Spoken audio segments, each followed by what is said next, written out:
Yep, so one final shot, there we go. They do have this, so this opens up a little bit of a lead now for Longzu. But want it to be so much further ahead. They haven't really been able to shut out the CS numbers as much as they would like. BDD falling behind as well as Khan. It's costing them quite a bit of that potential. Almost having that cocoon land, might have been an all-in. Faker still wrapping his way around, but the blast cone comes through. BDD takes himself out to safety. Now Gorilla's unlocked on the map, though, so it's much harder to overextend as Karma and Renekton. With there being no punishment, now you do have to respect that if control wards come down, there are other options, as Khan is chasing onto Antara. Yeah, Weaver's Wall coming through here, so it seems like Longzu just want to go all in onto the Renekton, and there's nowhere for him to go. Decides to jump to the side, he will fall down. Well, about as easy as can be. Oh, flash in! Okay. Gorilla has the hook, locks down Faker, but he's got the shield. We'll throw him in with a Fate's Call. A flash away takes Faker to safety. Keeps himself alive, but Gorilla's showing off a bit. Just using both of those summoner spells without a second thought of it. Khan wrapping around the backside now. They want the mid lane turret. For this turret. Pressure from this Camille, is it immense enough to stop this? Karma. The answer is going to be no, because Karma, as you say. Karma does have the wave clear. Karma's the safer choice, but does pigeonhole them into the comp they ended up on. Thank you for the setup, says Peanut. Very heavy utility build coming through, a cooldown reduction build, I should say. It's only 10% cooldown reduction on the Athenes now after the changes, but will be Athenes after Morellonomicon. Extra ability power will help the shielding and the Q strength, though. You're not used to seeing that build, Puck. It's like, wait, that's 20% and 20%, but no longer the way with the Athenes. Ardent Sensor might be rolled in as well.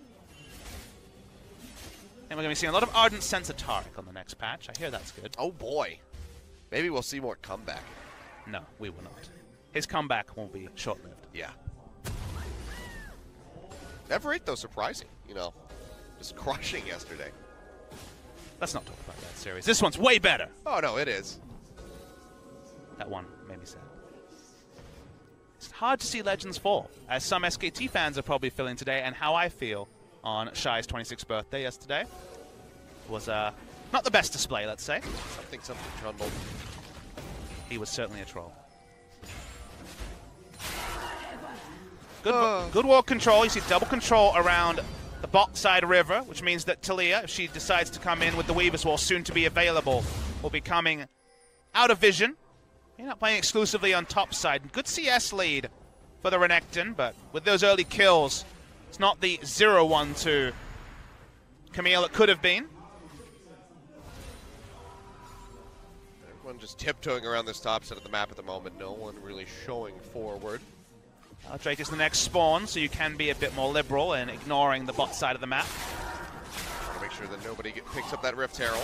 What I want to see from SKT as the game goes on is, we talked about the solo vision contest mission, as we see Longzu entering the mid lane. This might actually finally be the mid lane turret going down. Yeah, Faker's not there to offer up the wave clear, so this will just fall. Longzu picks up their second turret.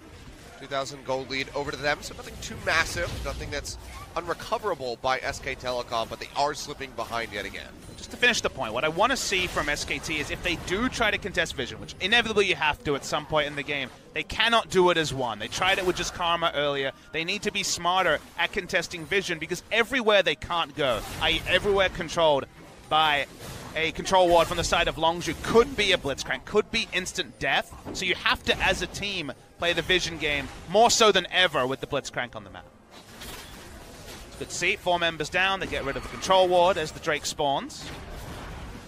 Ready to push through, but fighting over the Cloud Drake for either of these teams doesn't really seem like an objective that they would like to go for. Will be started up by Longzu. This could allow for a fast track onto that turret by SKT. But Telecom, but instead they do want to go for the fight. Down.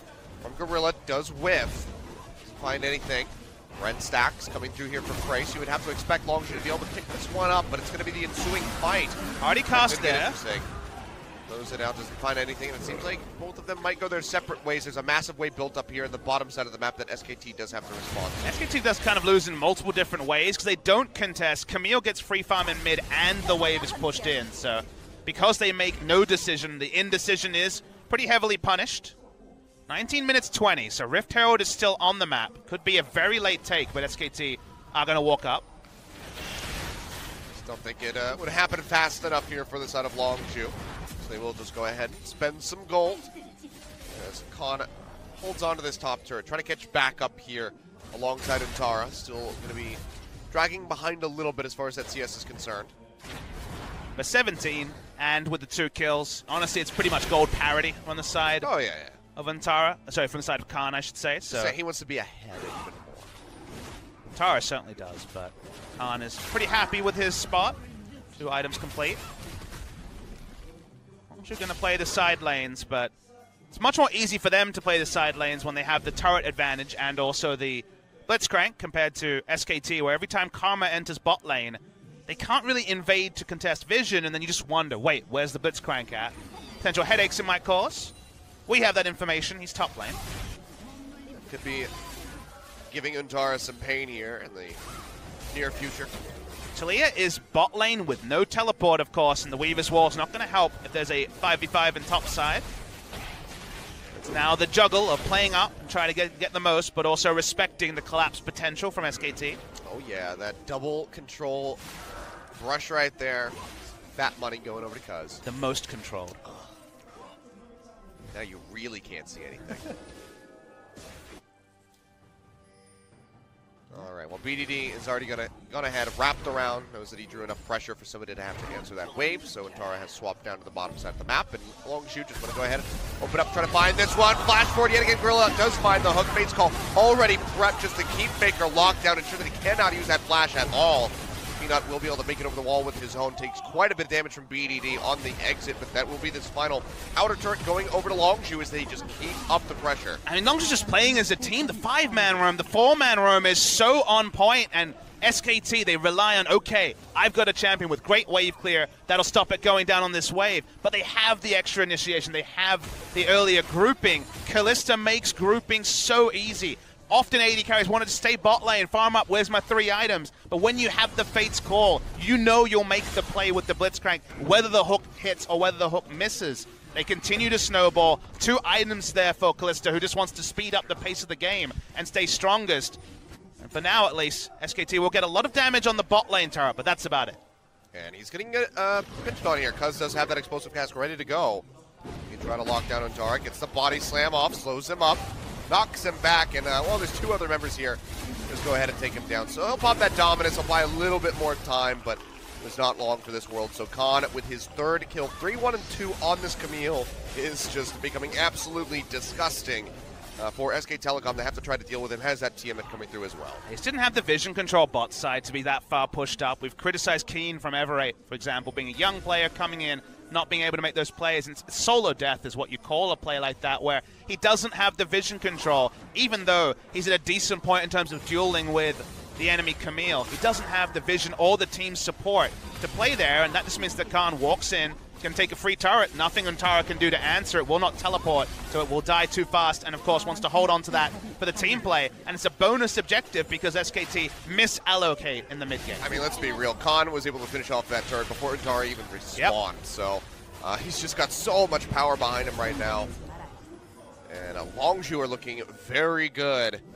It's simple macro. In position to go ahead and close this one out. Gorilla sitting in the brush, now pushing forward. They have to try to bend the hook around those spiderlings, which seems a bit difficult and doesn't have his flash available at the moment. So it's just pressuring SK Telecom out of their own jungle at the moment. Now Bang will flash away, gets himself over the wall as well. So decent positioning now for him as Peanut gets popped over with a seismic shove. The cooldown trade, though, Achilles, does mean that Bang's flash is now down, and even Lulu, she's only level 9, not going to be doing the most in order to keep little Cogmore alive. Cogmore. I think I said Cogmore, which is some middle ground between Pug and Cog.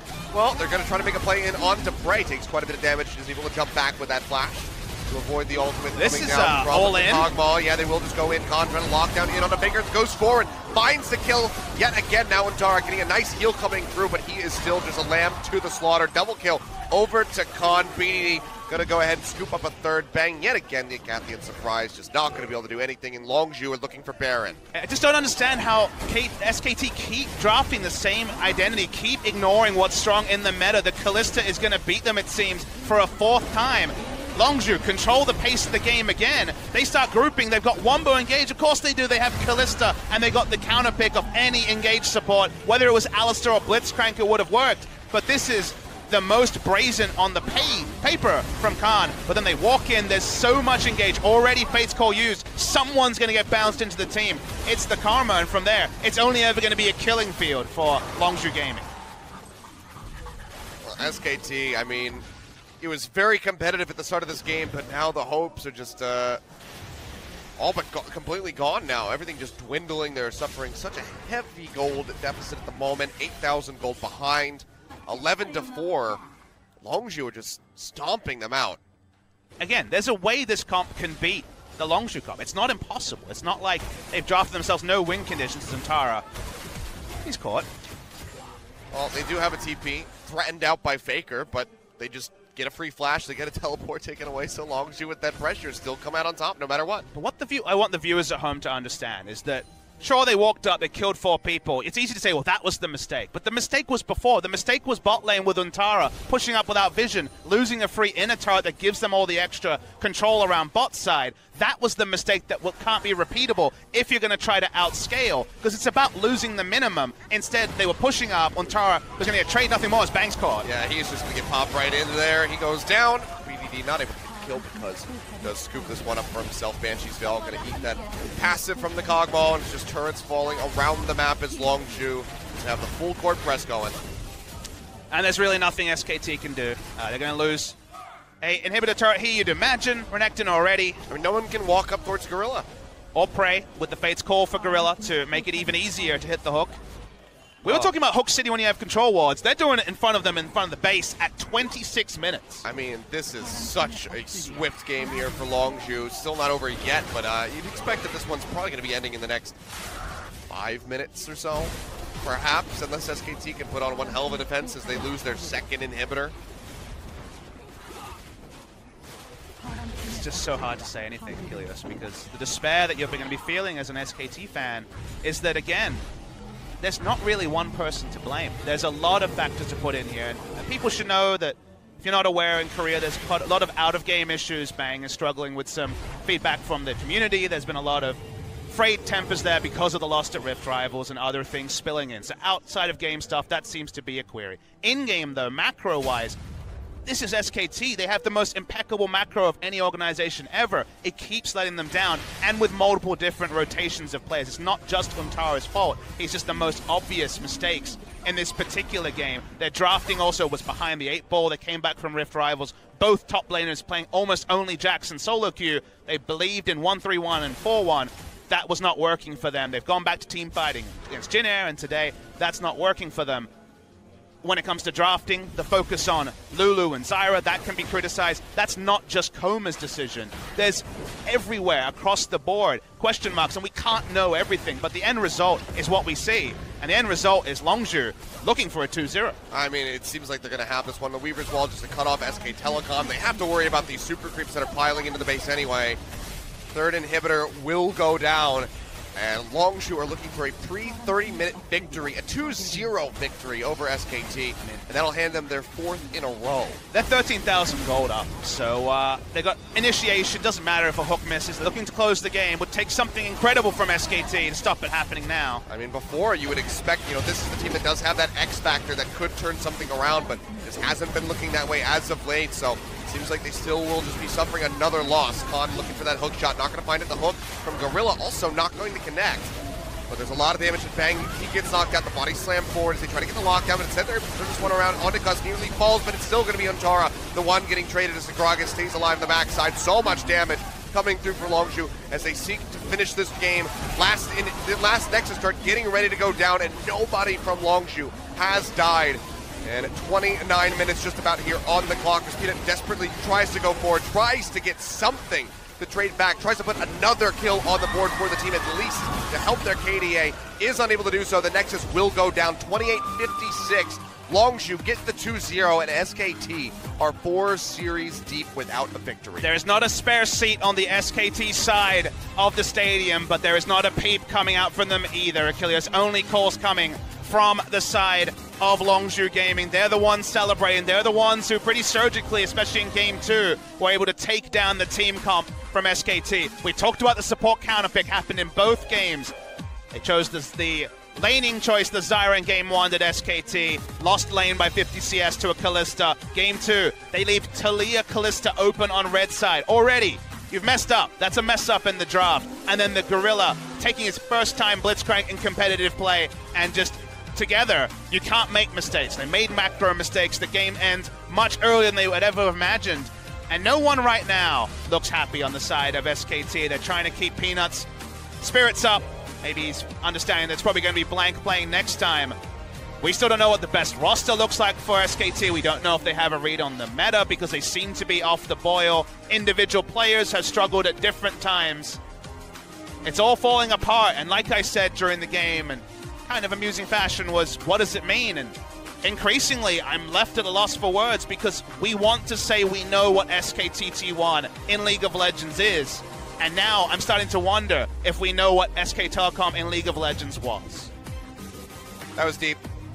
But I do have to agree with you. It's just not been looking great here from SKT, and it just seems like they're making all the wrong decisions, all the wrong plays to try to get themselves back to that glory that we saw from them, through spring, at the start of the summer split. They have one lifeline. 7-14 will be the patch the next time they play. It is a patch change. The tank champions are back in. Certainly not good news for Peanut. May mean Blank gets more starts. It will be a bit of a new start. The meta will shift.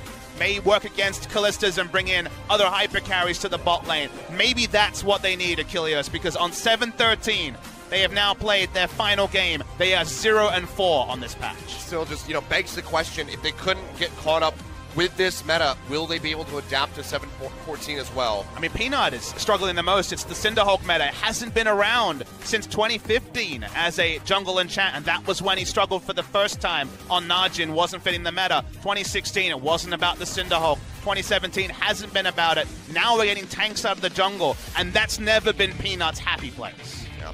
Well, taking a look at the damage yet again, it's BDD coming out on top with Khan not too far behind there with that Camille. Did get fast-tracked very swiftly with those initial 2 kills coming through. So just wreaking havoc across the board as Longzu were able to take down SK Telecom yet again. And a Karma pick once was great with the Kog'Maw, Karma, Lulu, Kog'Maw. A lot of obvious synergy there, but they started off with the Elise. They thought they'd get pressure to allow these champions to get to late game. It didn't happen, and Gorilla, first career game on the Blitzcrank at the 442nd time of asking. Looked pretty good. Wasn't necessarily the biggest star of this game, but the amount of pressure Blitzcrank exerts when you win the early game, which is what happened here. Flash from level 1. That was the start of the downward ascent. Of descent, I should say, for SKT. I mean, and that was just a bit of a panicked one, because you look at that back, and, that hook not really going to connect in onto Faker, but still just fearing that connection coming through, being shaken, perhaps, from that loss in game 1. Just forces out the flash, and Gorilla, yet again, just kept coming up with them.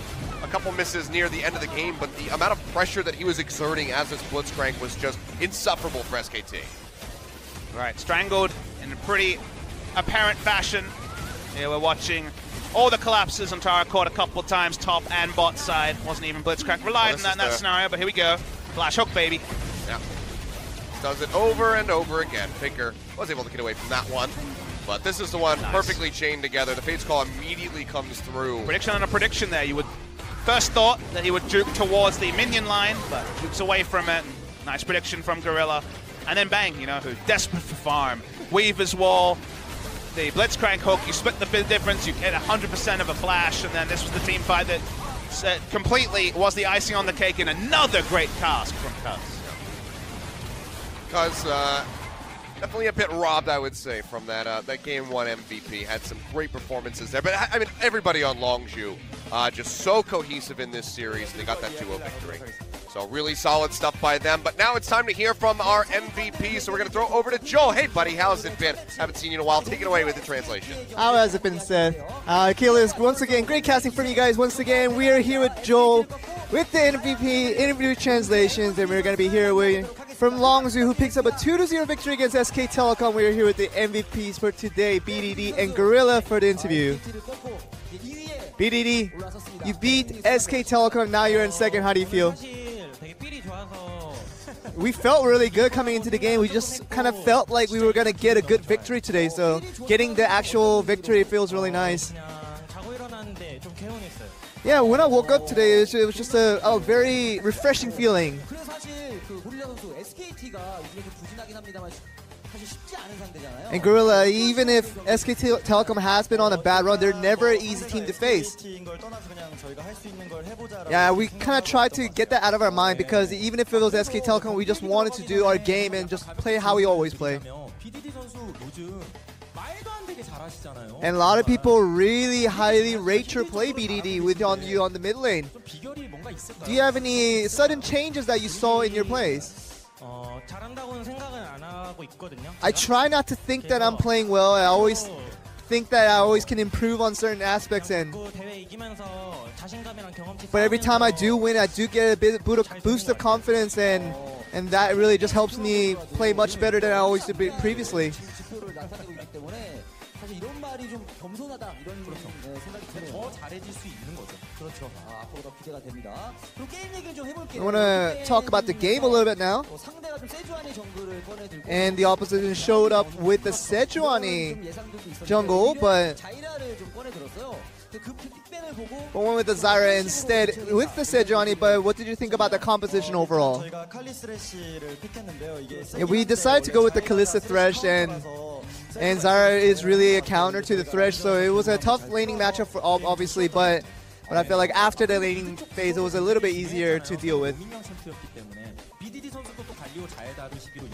And BDD, you're very famous for your Galio plays as well, but how did you feel playing against it? Yeah, I think in previous metas, I felt like Galio was at almost a god tier level, but with the recent changes that it saw in the meta, it's not as strong as it used to be. So it was definitely a beatable pick. 예전 같은 그런 위험은 또 아닌 것 같습니다. 그래서 사실 뭐 1세트 경기도 굉장히 치고받고 치열한 장면들이 많았습니다만은 역시 결정적이었던. And we want to talk about game one where you guys really went back and forth in most cases, but the decisive play near the end was what decided it all. And this was, I think, where it's showing here. And we actually thought that SKT came in very well in this team by initiating this. Yeah, I was kind of contemplating whether to go in with the Kalista ult with my Thresh. But with my teammates always continue communicating with me, so that was the decision where, you know, we kind of waited out patiently, and I think that we got rewarded for that after. Yeah, as soon as Khan went back to base, he told us that he had teleported and he wanted to come in with it, so we tried to support him as best as we can. And BDD, you just got all the damage in the world in game one. Yeah, anytime you get first place in DPM, it always feels really good. And game two, you actually pulled out with the Blitzcrank. I think it's the first time you've actually pulled it out. And just the overall Blitzcrank pick, we haven't seen it in a while, but how did you feel? Yeah, I try not to go wild with my picks usually, but it just felt like Blitzcrank kind of fit the composition that we were about to play. So I thought that, you know, without the Thresh, I would have picked Lulu, but I went with the Blitzcrank instead.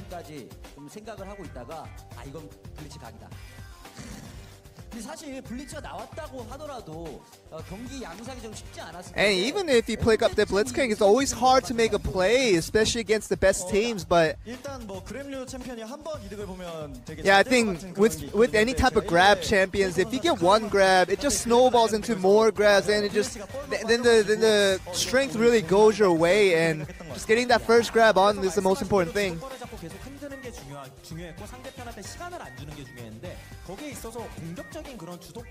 And what about the offensive, very aggressive plays that you guys made with that composition that you guys had?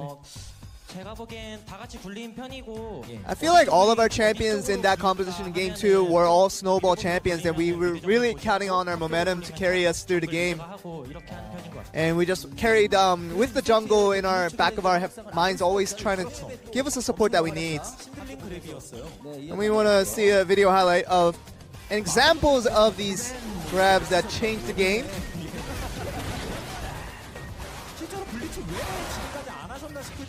we were just wondering after this game why you didn't play Blitzcrank this whole time. 실드 때 그때 한참 레드라이브 선수랑 마타 선수가 블리츠를 유명할 때 저는 블리츠를 못 하겠더라고요. Yeah, you know, when back in the day when Blitzcrank was famous with the likes of Mad Life and Amata, I was kind of afraid to play Blitzcrank because I didn't have the confidence that I could play as well as them. But since they're kind of out of it now and no one really plays it, I feel like this was my chance to play it.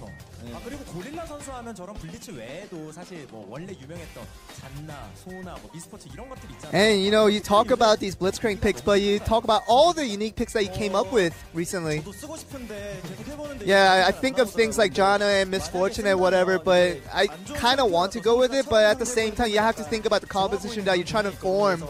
So, but when the composition does work, I'll come up with these unique picks again. 승리 가져가고 2위를 하셨는데 BDD 선수 이제 2위까지 올라왔단 말이에요. 그러면은 뭐 이번 Now you guys are in second now with the Longzu squad coming up all the way to second, but how do you guys feel now that you can go up even further than this? 플레이오프를 보고 있었는데 Yeah, I think at the beginning of the season we were just really reaching for the playoffs, but 플레이오프 갈 수 있는 거죠 했는데 종인 형이 And- 플레이오프 보고 있었어? 우승 I actually told Prey about this, that I was looking for the playoffs, and Prey told me, you're only looking for the playoffs, we're looking for much higher. So Prey gave me a lot of confidence with that kind of statement. 그게 참 애매한 것 같고요. 그냥 잘 됐으면 좋겠어요. Yeah, I think, with result-oriented statements like that, we just want to do our best and hope for the best to come for our team. 충분히 가능하지 않을까 그런 생각도 듭니다. BDD 선수가 대표로 우리 팬분들께 감사. And BDD, would you like to say anything to the fans cheering on for you guys? 오늘 걱정해 주신 분들 많은데 I know that a lot of people in the stands were really worried about us, thinking how we're going to play out this game, but we did play a very nice game, and hopefully that's satisfied you guys, and we just hope to continue to cheer for us. And thank you very much. And that seems to be the end of the interview. Back over to you guys. Thank you very much, Joel. Well, plenty to feel great about there for the Longzu players, BDD and Gorilla, especially picking up those MVP wins. With that victory, another 2-0, SKT will fall to 9 straight games and a loss, 4 series, all of them 0-2. Now, Samsung, Africa, Jin Air, and Longzu have all taken them down. There's only 1 hour of game time as well between the two games. That means that SKT, they keep their spot in 4th, but if Africa Freaks, and admittedly they have a hard match, it's against KT Rolster later this week, but if they're to win, they'll actually move above and put SKT into top 5. So the meme, the famous one, will SKT make Worlds? Well, let's first talk about making playoffs, because for now, they are still 3 wins away from Jinnet. Still heavily expected to make it to top 5. Any more than that, though, not a guarantee. Yeah. Well, Longzu sliding up into that second place spot. Now going to have to set their sights on Samsung and try to surpass them. Speaking of Samsung, they will be in our second series here, going up against BBQ Olivers, which, a couple weeks ago, you might not have really written this one down on your calendar, but BBQ Olivers have been looking stronger as of late, so maybe they can put up a decent fight versus Samsung. Yeah, before Rift Rivals, the meta in a different spot definitely looks like an obvious 2-0 to Samsung, and it may still be, but because BBQ have this new identity, playing around Ghost, drafting for the hyper carries, putting the rest of their draft around that, they do come in with an outside chance. Now, for the series, maybe not. But for a game, it's certainly a possibility. Yeah, I mean, even if they don't take the game, they can certainly make it competitive here. So plenty to be feeling good about as far as their momentum is concerned here for BBQ Olivers. So we'll see how they perform. Of course, that was a very swift series that we had. Longzu coming up with that victory, so we will be having an extended break. We'll be back in about an hour's time, guys. So sorry. Just set your alarm, take a nap. So can't really question it too much. And the first ban, as we hop into Champions Select, will be that J4 away from Calm, which makes a heck of a lot of sense. Khan showing that he's happy to blind pick it. Another top lane is kind of following and blind picking it as well. Makes it one thing that SKT are not interested in facing now. They'll probably leave Kennen up, because we already saw that Huni's happy to jump on Lucian and crush the lane. Longzu have 100% banned Syndra on blue and red side, even though BDD has a penchant for the Zed. You could potentially take that matchup. Not interested in losing the pressure early. So far the ban's pretty damn standard for the first couple. And I wouldn't give Faker a completely busted champion on any patch ever. I just don't think that's ever a good idea, so it makes a whole lot of sense. Zach going to be banned on the blue side by SKT, which is interesting. You could imagine Peanut certainly able to play it, but still happy to take that one away. It doesn't necessarily fit the Peanut playstyle. It's not really about the skirmishing, much more about the ganks, and having a champion like Lee Sin, I think, will be exactly what Peanut is looking for. Expected to be the final ban from Longzu on the red side. Yeah, Rumble going to be taken away from Huni. His last Rumble performance against BBQ was glorious. A few plays still actually sticking out in my mind. Man's a genius. But the fun thing is, the Rumble mains are still getting the respect bans, but it feels like the rest of the field don't have to ban away the Rumblers. Interesting ban coming out here from SKT, banning Lee Sin on blue side, basically daring Longzu to leave Elise up. Or Galio. It's true. That's a decision that has to be made. I'm really hoping that we see Nidalee, because these are perhaps the two best Nidalee players in the world. Yeah. Cousin, solo queue, Peanut in competitive play. They'll ban the Elise. And SK Telecom, like you say, have access to the Galio. Is the potential triple flex between support, mid lane, and Huni has already shown it plenty in the top lane.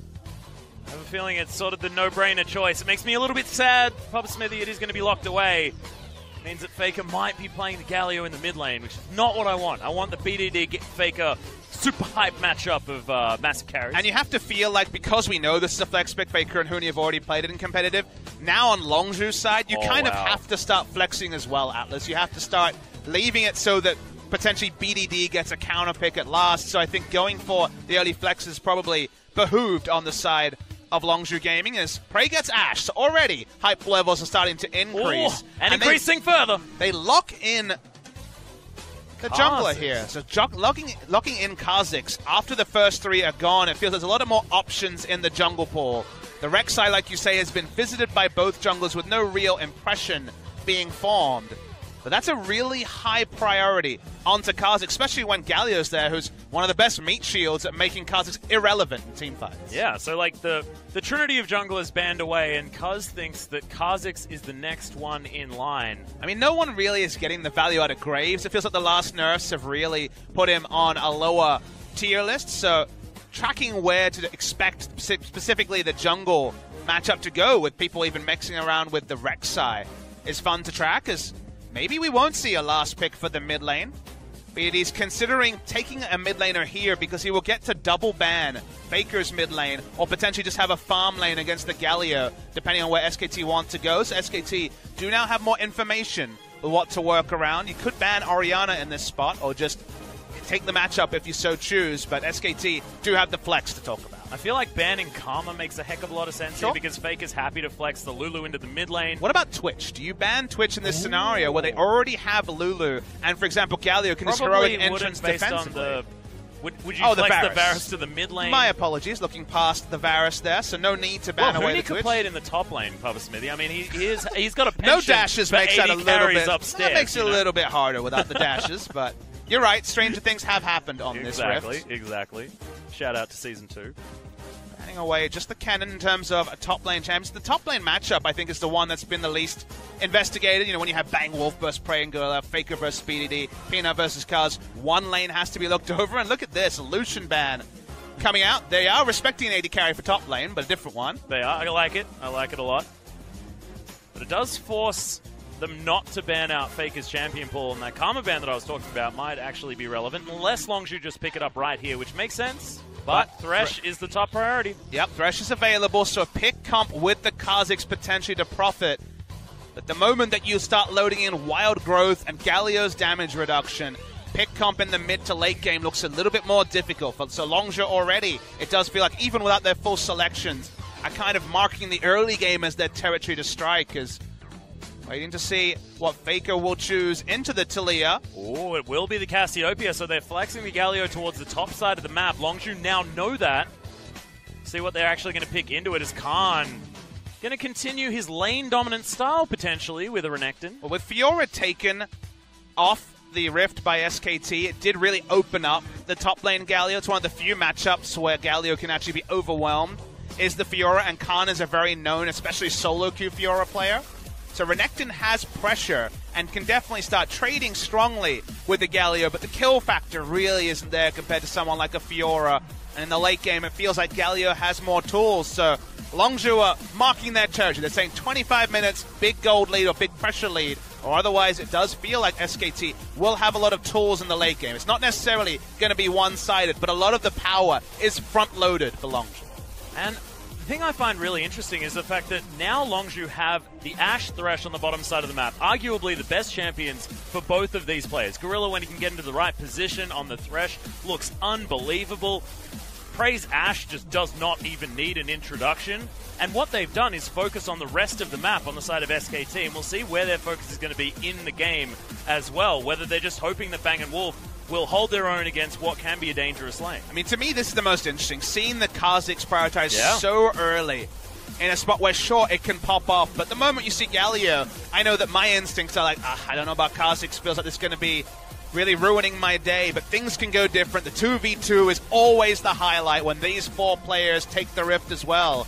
A lot to look at and a lot to really gauge, because it feels like Longzu, as I said, are really focusing on early game. Yep, and SKT focusing on being able to buff up that one carry that they can have in the late game, be that Faker, be that Wolf. I mean, Bang, both of them having champions that can carry. We'll see who's going to get to that position or whether Longzu is going to take over as we hit the Rift.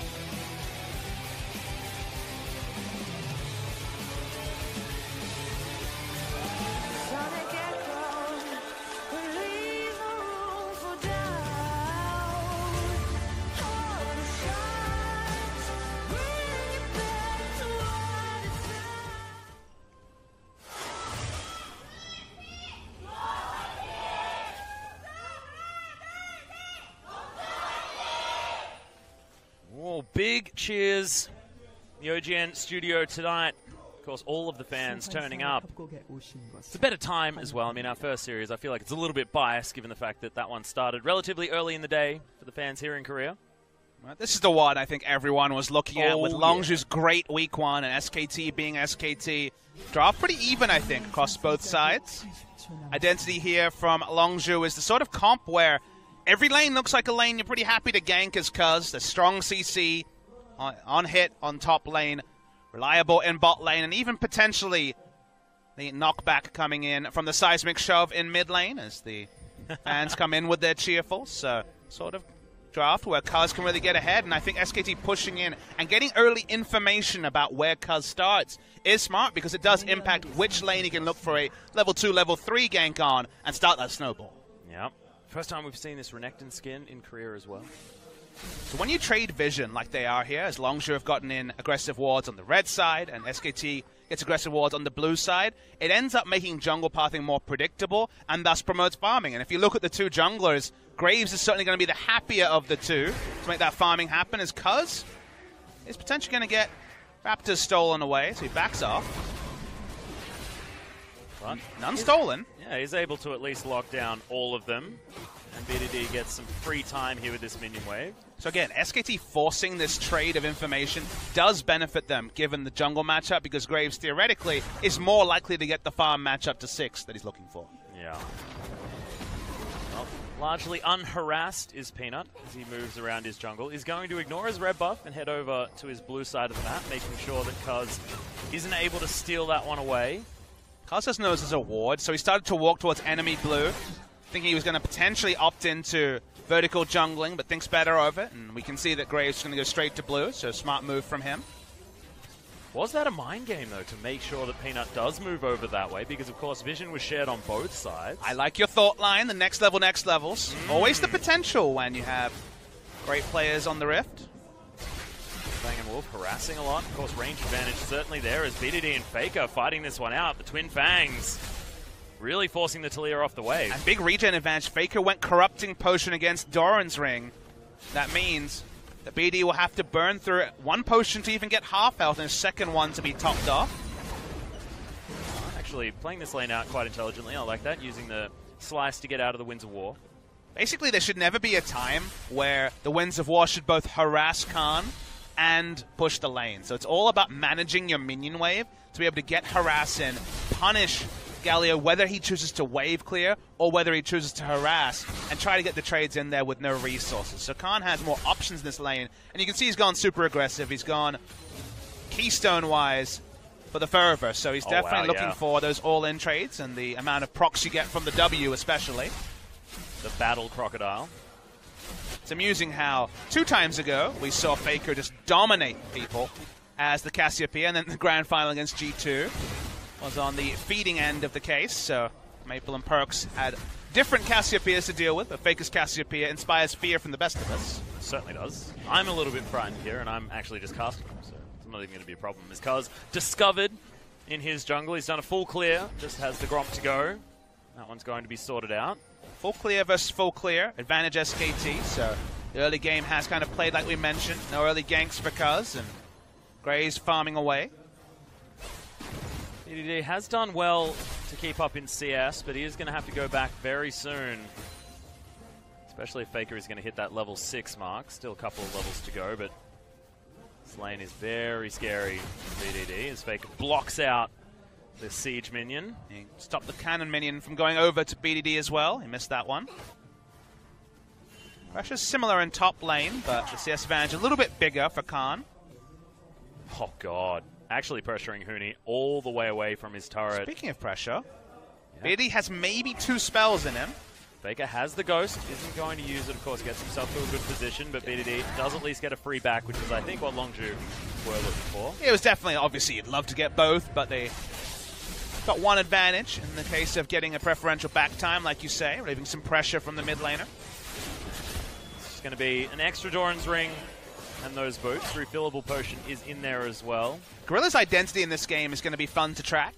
If you think back to his great Thresh performances, compared to hitting the sick hooks like we've seen other Threshers do, it was Gorilla being in mid lane for the defensive dark passages that I think really brought our time back to spring 2016 when he was roaming on Alistar and making plays around the map. Yeah. It was more about his playmaking out of lane than his playmaking in lane compared to someone like Mata, who just straight up hard carried on KT in Game 2. So, will he get afforded the space to leave lane, leave prey alone, when it's Varus Lulu from Bang & Wolf? You know, Lulu's very lane-focused when it comes to the trading. So actually getting the room to make those sort of maneuvers against Bang & Wolf, and specifically this duo of champions, seems a lot less likely than he was able to pull off in other games. Well, Gorilla going to cheekily head home, and like you said, looking to potentially move to that mid lane. And I'm really glad that you bring up Gorilla's identity, just because he is just known in the games that he looks good. He's just in the right place. It's his positioning on the map and his game sense that really sets him apart from other supports, especially on these engage-based supports like the Thresh, like the Alistar that you mentioned. Yeah, one of the biggest myths, or I guess popular myths about Faker, was him calling kills before they happen, talking about him calling plays before they occur. This came from All-Star with him saying he got kills. People will remember the story. With Gorilla, it almost feels like he knows where the action is going to unravel well in advance. It's not just communication with lanes, it's his understanding of the game as well. It's why seeing him just stuck in lane for the last couple of seasons kind of been against Gorilla's identity that made him look like the best support back in spring. So a meta where he can get out of lane on a champion like Thresh is a great meta if you want to be watching Gorilla make the big plays around the map. Excited to see what he can make happen as he's moving towards the mid lane now. BDD taking control back here in mid. Now that Faker's come back with a tier, not a lot of battle stats on that one, so the extra Doran's Ring from BDD helping him out. This lane's all about push and leave for BDD, as a faster push advantage. Lulu and Graves in mid lane. BDD has the weave as well, can actually use it defensively, I believe, in time, as Wolf possibly out of position, but Gorilla not going to find the hook. Longzu willing to answer as now Cuz launches his way forward, has the ultimate available, and there's the playback. Oh, Wolf manages to shield himself as BDD may be overly aggressive, but gets the Dark Passage and heads back. Because Dark Passage was available, he thought he could get one Q and an auto attack to take down Wolf through the shield with the Ignite running. Wasn't able to do that, so BDD kind of gives up his flash for free. So double flash used by Longzu, just a single, as BDD and Faker still fighting. Yeah, Seismic Shove actually being held onto. No, not going to find the target is Faker. Oh, God. BDD respecting the turret like he should, but that was so close. Standing up and being accounted for, taking the trades. Faker famously never going to be fast on the trigger figure with the flash. Always has the great damage calculations. Close stuff, but no advantage. In fact, the only advantage is the CS advantage in top, really. Yeah. To separate the teams. Huni as well, now having that triple Doran's Ring, will be able to clear much more easily. Because low on mana. Yeah, but still looking aggressive. You can tell from Summoner Choice that he's thinking more early game. A lot of Kazakhs have kind of followed the Grave School of thought and gone for Storm Raider's Surge to get the extra Qs in, because this wants Thunderlords for those higher oomph earlier ganks. I like it. I think it's important to get a Kazakhs ahead, so having that extra damage in your early ganks is important. Who's out in the late game? Understand the school of thought. That more Qs with a short cooldown is an attractive proposition in the late game movement speed. Something you can't really itemize for, as Kha'Zix can be powerful, reset or no reset. But you're right, Thunderlords, given what we talked about with the earlier identity with the Rek'Sai, for example, and the Talia especially, makes a lot of sense because... Speaking of the Talia, is going to spot out Peanut moving up. One thing to definitely compliment Longzu for is their vision, especially around that mid lane. Look at those control wards flanking BDD. They don't want to let Faker get any sort of advantage as the hook lands onto Wolf. Arrow is there as well as Prey, getting a lot of damage down with the Q. The heal's there, but the auto attacks are going to give the first blood over to Prey. BDD says, nope, you ain't going to follow up on nothing, Peanut. Head back to the jungle. Straight up 2v2 kills. These were the things that happened with the Ashe Misfortune lane back in the semifinals. So first blood straight up in the 2v2. Last season, Prey and Gorilla were on the back foot. They didn't look like the same duo lane that did so well on the Rocks Tigers, but they've come to play this season. Now they pick up the sort of lead that this comp desperately needs. Well, Faker actually didn't know Cuz was there. Gets the passive down. Holds on to his ultimate, though, does Faker. Just loses half of his health bar.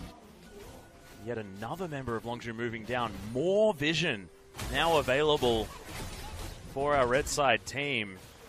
There are so many control wards. And so many people rotating through mid lane to try and give BDD the pressure advantage in this lane. Talia already has priority. Always will be able to shove in.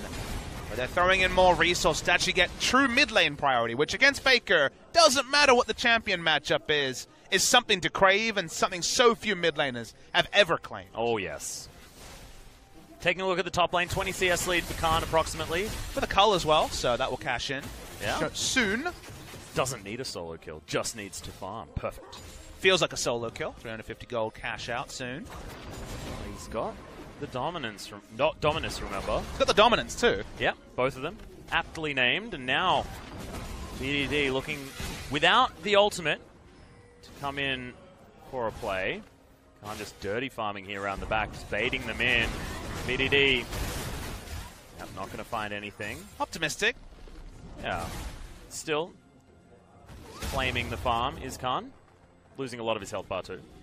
Khan, another player that we really didn't know what to expect. Cuz had the solo queue buzz. BDD has always had a bit of a swagger, and again was a top rank 1 solo queue player. But Khan coming in from the bench, honestly, mostly in China, where he was a bit part player at best, to sub in for Expression, who was that reliable top laner, but not much more. Feels like Expression started to be that much more as mid lane. Yeah, there's not a lot of mana on Faker. Exactly right. The threaded volley hits all 3 times with Peanut.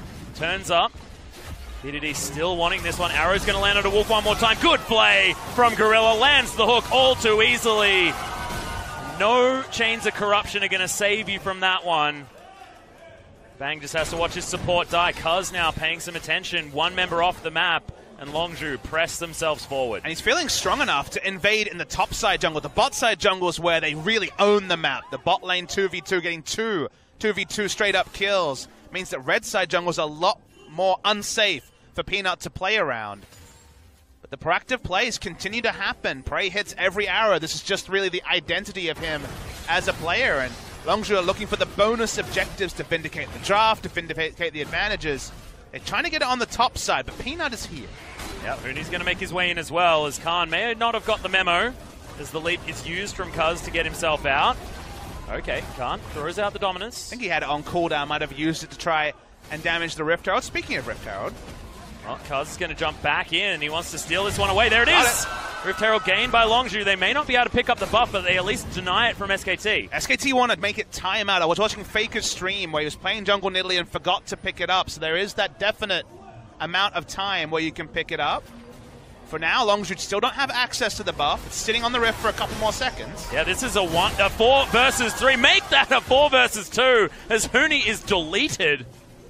But Peanut is still escorting the Rift Herald buff. Wolf is called up here as well. This is how high priority the Rift Herald is. If they take it, they can take down mid lane. They get it! That was so cute with the Dark Passage getting Cuz out. So the reason why you fight over this so much is one of Cassiopeia's biggest problems is wave clear. She can take out a wave over time, but her ability to instantly AoE down away goes very low as Bang & Wolf continue to trade. So getting Rift Herald here is an advantage in its own, and that's why SKT did not wave the white flag. They kept fighting and hoped that they could deny the buff being picked up by Longzu. Well, Khan with a 34 CS lead is going to head back home once again. We'll see whether Black Cleaver is going to be the next option. It's already cashed in that cull, so a lot of money in the back pocket of this Renekton. Merc Treads is something he wants to pick up very soon as well, given all the crowd control. Not even just from the lane he's facing. Well, back is actually going to be stopped as he hangs out. Only with his teleport back, Barmy Cinder and triple Doran's Ring means that the wave clears very fast. And this is what you see. See Kaz on your screen, walking around the red side jungle from SKT as if he owns it, and that's because with 2v2 kills... He basically does. He basically does, exactly. Atlas, they also have the Talia, who can roam first over the Cassiopeia, so... A lot of pressure here onto this jungle, and that's why Kaz is still here. Actually looking for Peanut. The arrow's going to land. There's the flash leap into the hook from Gorilla, who is, of course, in the right position. This is the Longzu we wanted to see in this series. And they're getting out of lane because so many people rotated through mid that Faker could never have the QE trades that he managed at level 1, level 2, level 3.